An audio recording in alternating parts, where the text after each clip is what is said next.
What's up, guys? Our wrestling podcast back at you with another episode. This is Dave Vicious, along with Jess the Total Package and Craig the British Bulldog, bringing you our perspective on the world of professional wrestling. No inside sources, no ties to the industry, just stories from the diehards, sharing opinions with you. Today's topic: Spring Stampede 1998. For audio fans, give us a listen on Apple, Spotify, SoundCloud, iHeartRadio, Stitcher, and Google Podcast, or watch our videos on YouTube at Our Wrestling Channel. On social media, can you really upset Jess and give us a follow on Instagram or Twitter at O.W.P 2019 or on Facebook at Our Wrestling Podcast? Let's go to Daily Motion. It's better over there.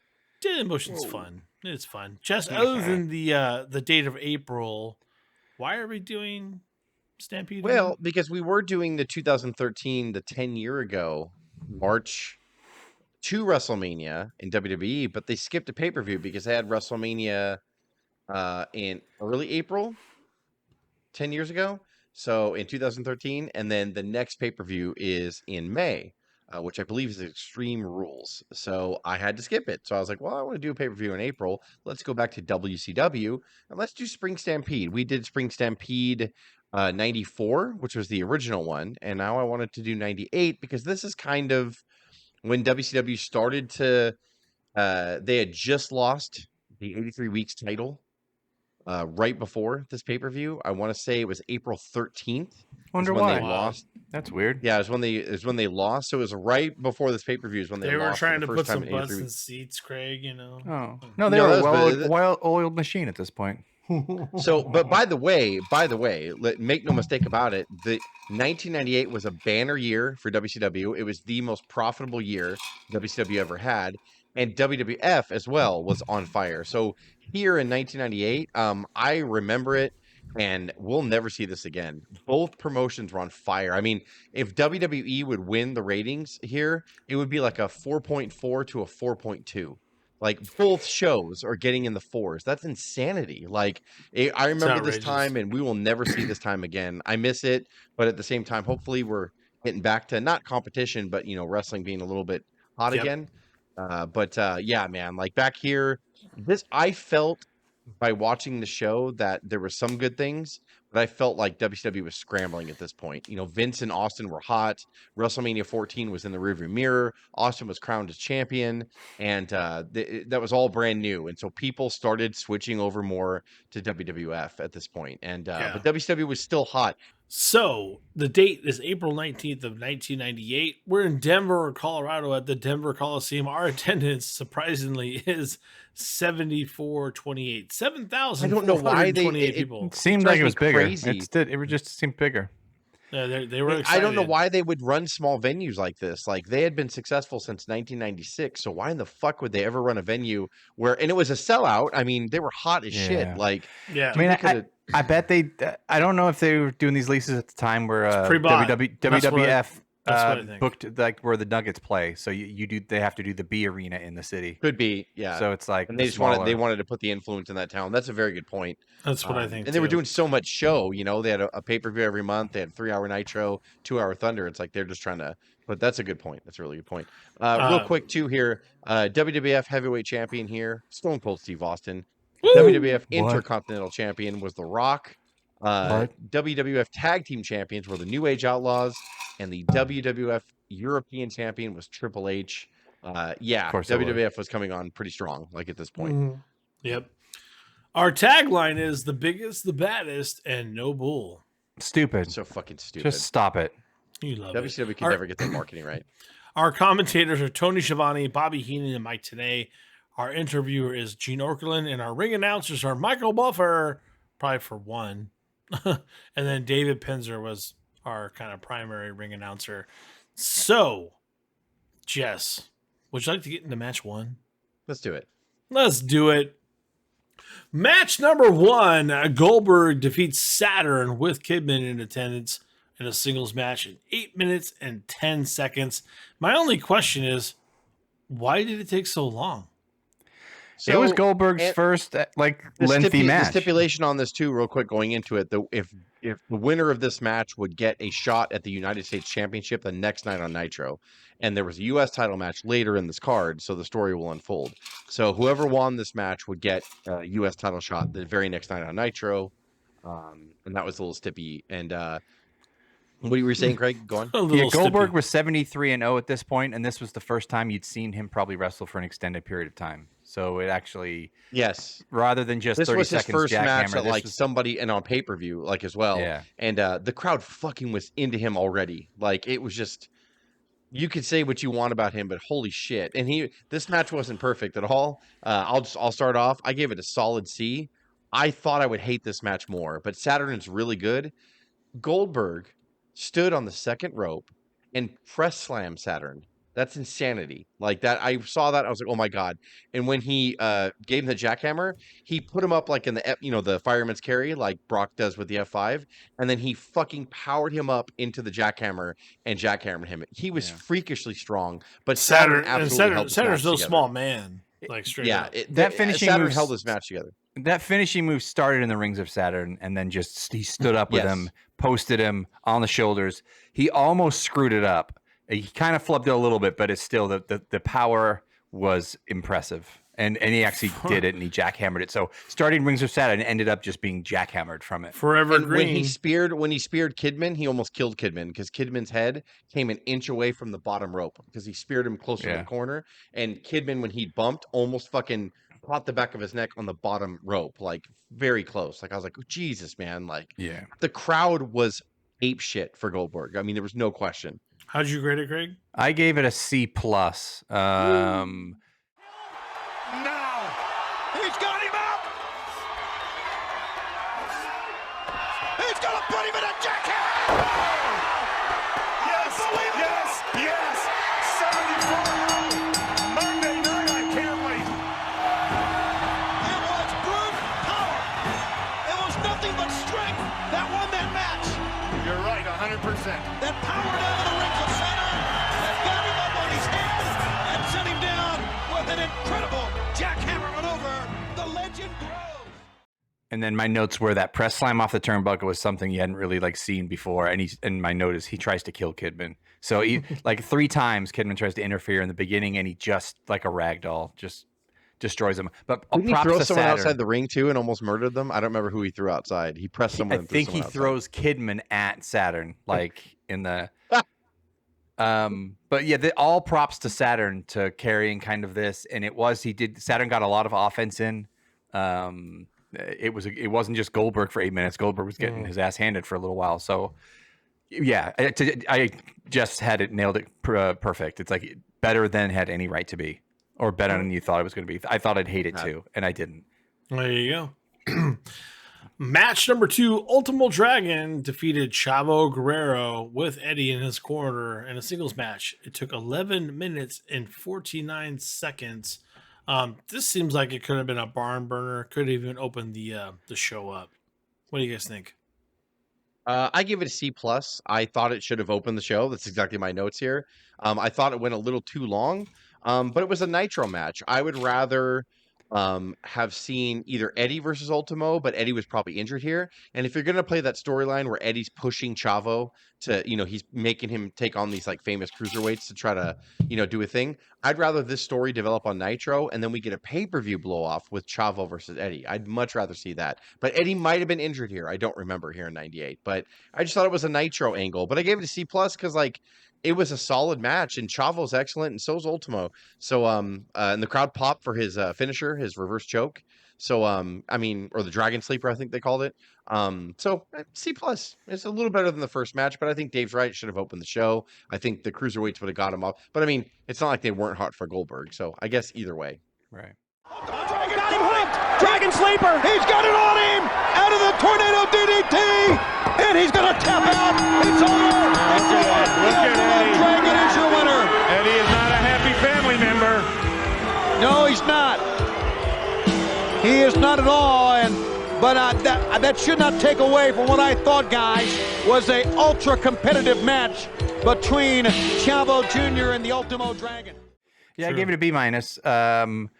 Both guys worked hard, as we always say. The angle with Eddie outside, kind of yelling at Chavo and trying to get his respect, and like just bullying him to beat. And I'm trying to teach this guy. I'm trying to teach him. It was a Nitro angle, you know. It's fun to see, but it was like, oh, you know, yeah, it was a by the books kind of match. There you go. Match number 3, Booker T, our current WCW World Television Champion, retains his title against Chris Benoit and defeats him. Nobody. 14 minutes and 11 seconds. I get excited about this, not for the reasons of the terribleness that we hear in the line, but I love Booker T coming out on his own, and this is just a big part of that. And Booker T is the man. 5-time. I won't say it 5 times, but come on. This is all about Booker T kind of coming out into his own, being that individual, stepping away from Harlem Heat, and really showing the passion of what he wanted to do as a wrestler. And I get a little choked up about it. Booker T's the best. Craig, what do you got, man? Oh, so go ahead, Craig. Go ahead. I give it a solid A. Best match on the card in my book. The stipulation of this match, because you can't just have a wrestling match in WCW. And from this point on, everything has a fucking gimmick. Everything has an angle. Everything is overbooked from this point forward. And so the thing about this was it was Benoit Booker T, because I guess it was the TV title. There was no time limit. So whatever. But it was fantastic. It was hard hitting. It was stiff. I've never seen Booker T kind of so like shot for shot in this, like with Benoit. And my notes are, I forgot about the nasal strip period. This is where Booker T was everyone was wearing the nasal strips to kind of open up those passages. So Booker T is right in the middle of his nasal strip There's period. There's some my medicine chest. What are you trying to say? Sorry. Yeah. Good God, the diving headbutt that Benoit gives to Booker T, like he torques his neck and he lands like too far on him. Booker's flying forearm catches like Benoit right in the face. And then it seemed to me Benoit had like no less than 3 concussions alone in this match. With like he got one early, and he sells his neck a lot in his head, as he always does. But like, holy crap! But I thought it was phenomenal. And we'll have to look at it many times. He kicked him. Onside kick. 1, 2, 3. Oh, you earned that one, my friend. Booker T will retain the belt. We need to get the official verdict. Let's go down to David Pender. Ladies and gentlemen, the winner of the match is still WCW World Television Champion, Booker T. It was really good. Yeah, I gave this motherfucker an A-. And by the way, this kicked off their best of 7 series, which is fucking famous. And this match that we saw here on this pay-per-view was their 3rd match that month. So they did a best of 7 series. One of the matches was thrown out, so they actually did 8 matches, and then you have the 3 here. So why was one thrown out? So it was they did the best of 7, and then on the 7th match they did it on Thunder, and Bret Hart came out and interfered because he was turning heel here, and I think they were trying to either start a feud with Booker T or Benoit. I don't remember, with Bret. And so they threw it out, and then they had the 7th match redone on the Great American Bash pay-per-view here in '98. But yeah, this kicked off their best of 7. So they had 3 matches. This was their 3rd match, just to compete for the TV title. Then I think Fit Finlay won the television championship somehow from Booker, and then they did a best of 7 to see who was the number 1 contender to take on Fit Finlay at the Great American Bash. So they had match 7 at the Great American Bash, and the winner went on later to face Fit Finlay in that night. The best of, and then by the way, when they were both in WWF or WWE in 05, they did a best of 7 again against each other for the US championship. So cool. We need to do an episode on their best of 7. The best of 7 that they especially did in WWF was really fucking good. And this one here was one of the bright spots in '98. And it made Booker T. Booker T looked amazing. Like here, he's fucking gigantic, by the way. And and Benoit just, I mean, look. Of course, nobody talks about him anymore, but he's just fucking phenomenal in there. And they both were stiff, like Craig said. This match was fucking excellent. And Booker wins, which was really cool. And so, go back and spend a whole fucking evening, and you can go on Reddit, by the way, and someone posted the links of all of their 8 matches in the best That's of great. 7, the one that was thrown out, and you could just click on it and fucking watch it on YouTube or Dailymotion, and it's fucking awesome. Like, it's so good. Like, this match was absolutely excellent. All of their matches was excellent. Great shit. Saved the Chris really started Benoit the was pay-per-view for me here. amazing. Yeah. He's just Yeah, they both he'll were never so get the fucking credit, good. but separating the art from the man, he was. Love it. Well, Yeah. I get the feeling we're not getting the same grade on the next one. No, Kurt Hennig in Yeah. match number 4 defeats the British Bulldog. I'm sorry, Kurt Hennig is accompanied by Rick Rude. Bulldog accompanied by Jim the Anvil Neidhart. I'm not surprised.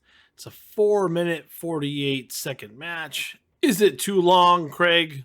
yeah, shouldn't be on the fucking card. So we go from an F in the last one. This is an absolute F. My notes are in this order. Handcuffs are always stupid. Basically, Rick Rude was handcuffed to Jim Neidhart. So, and Yeah, to with stop each other from interfering. Yeah, they were handcuffed to each other on the outside of the ring. We should note. with like the stupid short handcuffs, Who's where Rick booking- Rude just kind of kept who's falling. booking this shit? 98? Is it Sullivan? Who is it? It was fucking, and then then a cop comes out. The ending is a huge cluster. They miss the actual moment.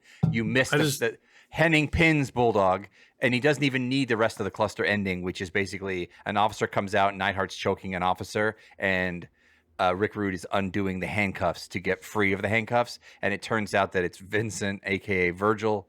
But the fucking stupid cameraman missed Vincent giving Rude the key. That's how Yes. Rude got the key. Yes. So they missed it, and they just show Neidhart choking this cop because he had a hat on pulled over his head, and then it falls off, and it's Vincent, and it's just like, man, Bulldog. I probably should have given it an F. I gave it a D. I just put so bad it was sad. Match number 5, Chris I don't know what that means, Jericho defeats Prince Iaukea by submission to retain the singles WCW Cruiserweight Championship in 9 minutes, 55 seconds. Craig, you got something to say. I can see it. We gave Prince Iaukea a hard time growing up. We really, really did. I don't. Oh my God, you're going the way I thought. I didn't think you were going to go this way, because if you're going to say what I think you're going to say, Yeah. I agree. We hated him. We used to throw things at the boring as screen. fuck. Yeah. And I On gave Conrad's this. podcast, he's like, I don't know the man. I'm sure he's a nice man, but I fucking hate Prince Iaukea. I hated him. Like, We did, and for no Yeah. reason. Like, it must have been like the Rocky Maivia effect, like some kind of good This is guy, boring. Samoan or Fiji kind of island guy. This match was great. This match was a B. Yes. Iaukea was awesome. No complaints. They worked well together, and I just felt bad about my hatred for Prince Iaukea all these Yeah. years ago. And then it's also very funny that Jericho's music is "Break the Walls" layered in. yeah, because after this. they couldn't do the fucking generic even flow. Try for a third time, the Lion Tamer. And this time he's got the knee driven in the back of the head. He's got him here. Oh, he really does. It's over. That's it. The best sound the Prince ever heard is that bell. Here's the official verdict from David Pinzer. Ladies and gentlemen, the winner of this match is still WCW Cruiserweight Champion, Chris Jericho! Is that what he came down to? Yeah, it was generic even flow. It wasn't even flow by So Pearl why Jam. It was couldn't a they- I generic don't- version of even flow, and they can't do it. I don't know why. It's just very strange to have "Break the Walls" when he comes Yeah. down in Jerichoholic phase. But Yeah, I gave this a B minus. I thought it was so good. I put surprisingly good, and Jericho looks so fucking good and young and fantastic. And I miss this Jericho. I know he said this Jericho's dead, but like it's this heel Jericho was just awesome. Like, and I know he progressed and he learned how to be a better character. But again, one of the really bright spots in '98 in WCW was fucking Chris Jericho. Like, he Yeah. was excellent here. He would do the stand-up ponytail to piss people off. He would just have a massive ponytail. He was awesome, man. He was really fucking funny. So he then mocks started having, Malenko on the way out, like yeah, because Iaukea graduated from the Malenko Academy in Tampa or whatever, so it's like one last shot at. So yeah. It was. This was a very good match. So far, like, well, I mean, we had the grade DNF from the one before, but you had Benoit and Booker, and then this match, and you had Goldberg, which was getting a lot of interest. So far, not a bad pay-per-view, actually. It started off pretty decent. Well, let's And keep to, going. See how we we're go gonna into talk this about tag more. team match. It only lasts 6 minutes. Rick Steiner and Lex Luger defeat Scott Steiner and Buff Bagwell. It seems like we had the brother blow off here, right? What's happening? I gave it a C minus. The only reason why I gave it a C minus is because at least they ended it with Bagwell in the rack and the place going crazy. Don't ask me. Luger was over as fuck, man, like all the time. Yeah. And I liked it, but I want to see a Steiner versus Steiner match. They never did it. We never got that payoff. It was not as bad as I thought, but it wasn't great either. I mean, you got Luger on one side, you got, it's just I don't know. Like it wasn't terrible. It was just okay, fine. Yeah. They didn't fuck it up. Let me just say that. Yeah. I gave it a D. It was yeesh. Seeing Rick and Scott finally get their hands on one another was okay, but this gimmick of like Bagwell pretending to be hurt and injured all the time, Right. and then all the time, JJ Dillon comes out and makes them wrestle anyway. It was just kind of stupid. It was just clunky. You loved it 30 years ago. No. So I gave it a D. Maybe that might be a bit harsh, but yeah. Yeah. A poo-poo on it. Let's see if we can find a hidden gem here in match size number 7. Poop shoot. Psychosis defeats on fire, La house on Parka in just under 7 minutes. Did you find anything fun here, Jess? I gave it a grade nitro. It was a late addition to the card, actually. It was never announced. They announced it like this night. Like that's fine. Like there wasn't enough matches and they didn't have enough talent. Just throw it on there. Yeah, I would rather add 3 more minutes onto, since there was no time limit, add 3 more minutes onto Benoit and Booker. Yeah. I gave it a B minus. It was fun to hear La Parka yell "Come on, Puto" to Psychosis. Yeah, that's right. But that's all. That really upped your grade. Wow. And there was a nice open-handed slap fight, which I've never seen a whip to fine. the ropes. Like, I mean, I don't hate that. I just really, this is a nitro You're right. match. It was just a nitro. Exactly. You'd see it the next night. Yeah. Yeah. Fair enough. Match number 8, something you wouldn't see on Raw. Jesus Christ. What? Hollywood Hogan and Kevin Nash defeated Roddy Piper and the Giant. So good. In a baseball bat on a pole match. Oh, who's going to get it? I don't 13 minutes and 23 seconds. I believe that is the longest. 13 minutes, really? On the card. Is that all? I'm sorry. Booker T was longer. So sorry, but I got to get at least 13 minutes, brother, for this baseball match. This match is an F. It was Tell trash. me it's an F. It's an F. It was an F and it was trash. It was so fucking bad. Craig gave it an F minus. I gave it an F plus. Oh. My notes are bat on a pole match. Okay. It was just an overbooked mess. Multiple bats. Once they got the bat from the fucking thing, the entire angle of the whole thing didn't matter because the Disciple brings another bat out anyway. Right. So there's like 3 bats at one point, or like. And then, by the way, you make people climb a pole. You have Giant, which I mean, he will never get that bat. Top turnbuckle, but Nash isn't going on the top turnbuckle to get it. Hogan and Piper are crippled. So like, what are you doing? Like, what are you fucking doing? Who's getting the bat? The Disciples got the bat. Hogan's got the oh my! It's Hogan with the cover on Piper. 1, 2, 3. Hogan and Nash win it. And Hogan, Nash, and the Disciple win it. Exactly. Well, this isn't over yet. On the pole. And it's basically to tease Hogan and kind of Nash like heading towards their breakup. Hogan accidentally hits Nash. They still win and go over. And then Hogan legit then turns on Nash. It didn't make any sense. Even if they're going to split them, they still won't let Piper and Giant take the win here, which makes no fucking sense at all. Just awful. Well, it makes sense when you say that doesn't work for me, brother. And it's just kind of the paper just falls off the rail. There's just no cohesiveness. It's like everyone's doing the same thing. It sucked. It was horrible. Are you saying this affected the Raven Rules match for the WCW United States Heavyweight Championship that only took 12 minutes? Well, not to jump too far ahead, but if you're going to... all you talked about the entire pay-per-view was a no disqualification Sting and Savage match, and you throw a Ravens Rules match right before it, which is also basically just a no DQ that you don't really focus on at all. They did the same shit in the semi-main than they did to the main. Not to jump too far ahead, but again, overbooked. We're here. What do you got?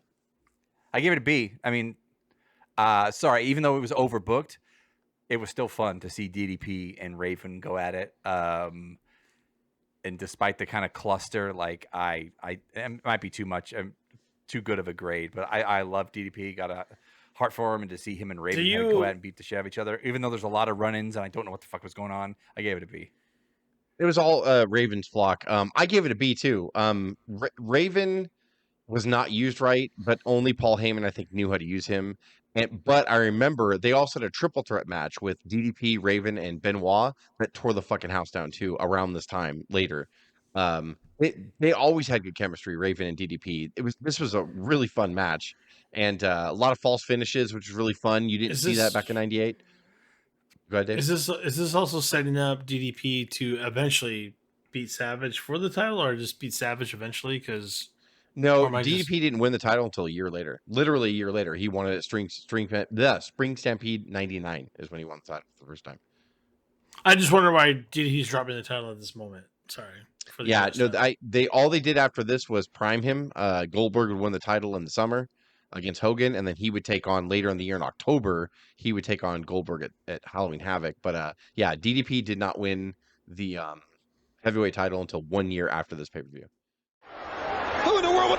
There's the even flow. The DDT. 1, 2, 3. Oh, we got a new champion. He won the title. Who is that guy? I saw him out here earlier as a grip. I've never seen him. No, pulling camera cables.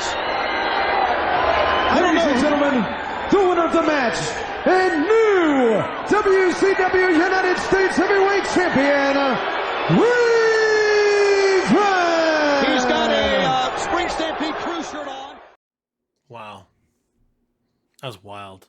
But yeah, I gave it a B. I thought it was awesome. And then Raven wins the U.S. title. So the next night on Nitro, Goldberg beats Raven and wins the U.S. title and starts his massive ascent into this superstardom.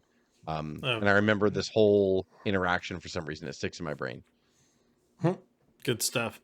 We're on to the main event, which Craig said is double booked. It is a no disqualification match for the WCW World Heavyweight Championship. It goes 10 minutes and 8 seconds, and Randy Savage is able to overtake the current champion Sting with Miss Elizabeth in his corner. What do you got, fellas? So I want to give it an F because they bombed Sting, and I fucking hate the fact that they fucked up Starrcade, and then they finally give the title back to Sting, and then they fucking let Savage beat him. And can I ask you guys a question right now? Yeah. Do you guys ready for a little quiz? Yeah. Sure. Who beat Randy Savage for the world title the next night on Nitro? Hulk Tell me. Hogan. Absolutely. So they fucked Sting's ring over because Bischoff's like, we did this whole build-up or whatever. You probably shouldn't beat Sting directly. What if Sting loses to Macho Man and then I beat the Macho Man? It's all garbage politics. It's awful. Yeah. It's a big reason why WCW went down the toilet later that year, and they could never recover in '99 because nobody could fucking tell a straight story. Everybody wanted to get their momentum back. But I actually gave this match a B because this match was fucking really fun and good. And anytime that Elizabeth gets Stinger splashed in the corner is great, not because I don't like Elizabeth, but because you never see Elizabeth take harm. They had a fun brawl on the outside. They beat the shit out of each other. Sting threw a fucking bale of hay on him, and didn't he pile drive the referee? Savage pile drives referees whenever he gets a chance in WCW. Like it was just like, can I pile drive the referee? And it's sure, which is hilarious because you're right. It's a fucking you need the ref to make the count, but so. Why pile drive the ref? He just did it for effect. I don't know. Yeah. But it was good. Sting and Savage really had a fucking great match. Like a great little DQ match. But the ending was overbooked, like Craig said. And then Savage beats him for the title for no fucking reason. Like, only so Hogan can win the next night. It makes no sense. They effectively neutered Sting so many times. They put him up a year, knowingly did that, and then heard the crowd, and they're like, oh, Sting's got to be Hogan when he comes down. They fuck up Starrcade, and then they still fuck Sting. I don't get it. Jess, what is the kayfabe reason why Hogan came down and pushed Savage off the turnbuckle, not wanting him to win?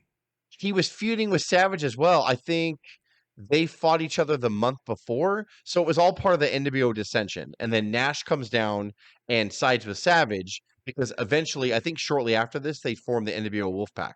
And then Savage and Nash and a couple other people, like Conan and Luger, they form the Wolfpack. So this is right before the Wolfpack. So I think that's why that happened. They overshadowed the world title and Sting's year-long push in the rafters to kind of break up the NWO, but not really, and not have a payoff. That's exactly why they did it. And so Hogan win the world title back. A $50,000 fine, if he is fined, is a small price to pay to become champion of the world. He drags Savage over. He grabs the referee. And the referee looks. 1, He looks at 2, and he looks at 10. We've got a new world champion, my God! Randy Macho Man Savage is the WCW heavyweight champion of the world. Yeah, I gave it a C. I guess Savage actually blew his ACL or something when Hogan pushed him off the turnbuckle. It's funny, and he still had to wrestle the next night on Nitro and lose the title. Yeah. That's awesome. And so yeah, then Nash comes in and then what's really funny is at the end of the thing, and Savage doesn't even get to stand up and celebrate. He's laying there on Sting with the belt. Nash, I think they're like talking to him or whatever. He just doesn't Nash get up was from like it. talking to him. Yeah. And then it cuts to Hogan and Beefcake, disciple. And then Hogan just goes, what? How dare you, Nash? That's my belt. That's my And belt. then Like he's all screaming. Disciple does is point and go, Nash. And then Hogan says something else like, no way, brother, that's my belt. And then he just goes, Nash. And it's just like, can you not say anything else? Like, you fucking moron. And then that ended the pay-per-view. That end, and then it's lights out. I only give the match a B. The ending of the show was an F. It was trash. Them botching Sting, it was all awful. But I have to give Savage and Sting props because they had a really good match. So I gave it a B. Yeah. The match itself, but the ending was terrible, and I just don't understand it. I really don't understand. So don't put the guy in the rafters for the year and build him up if you're just gonna shit on him. When it doesn't make any fucking sense. Yeah, it doesn't matter.